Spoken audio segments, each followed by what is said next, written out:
Hi everyone, welcome back to my channel. তো তোমার সাথে কেমন আছো? আশা করি তোমার সাথে ভালো আছো। শুরু হইলো দেখ তোরে তো তুই খাইব দিবি।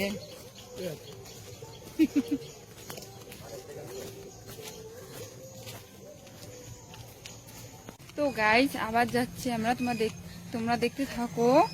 তো এটা হচ্ছে আমাদের বাড়ির রাস্তা দিয়ে যাচ্ছি এখন ছট পূজায়। তো তোমরা পুরো ব্লগটা দেখতে থাকো। আমরা গিয়ে কি কি দেখলাম আর কি কি করছে ওটাও দেখাবো। পুরো ব্লগটা দেখতে থাকো।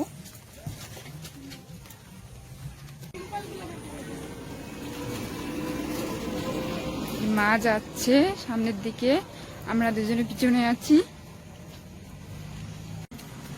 তো গাইস তোমরা ব্লগটা দেখতে থাকো পুরো ব্লগটা। আর কেউ যদি এই জায়গাটা চিনে থাকো তো প্লিজ কমেন্ট করো। তো আমরা এখনো গিয়ে পৌঁছাই নাই, তো তোমরা ভিডিওটা দেখতে থাকো পুরোপুরি।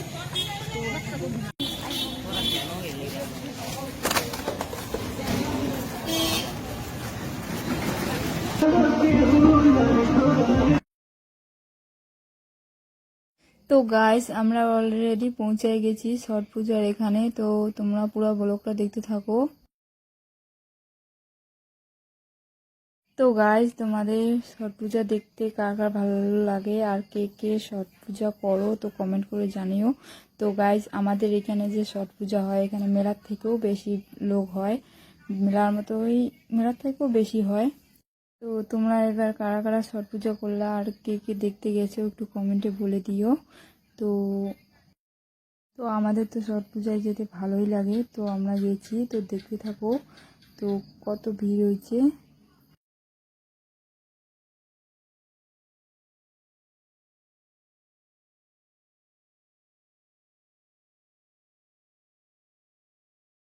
তো গাইস তোমরা দেখতেই পাচ্ছ ছট পূজাতে কত লোক হয়েছে, কত ভিড় হয়েছে। তো তোমরা দেখতেই পাচ্ছ।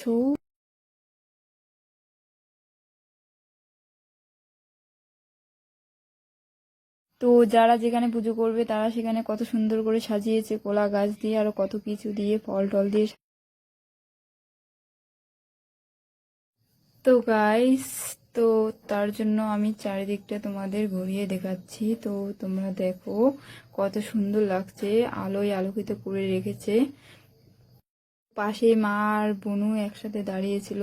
তো তো তোমাদের কিরকম লাগলো গাইস প্লিজ একটু কমেন্ট করে জানিও।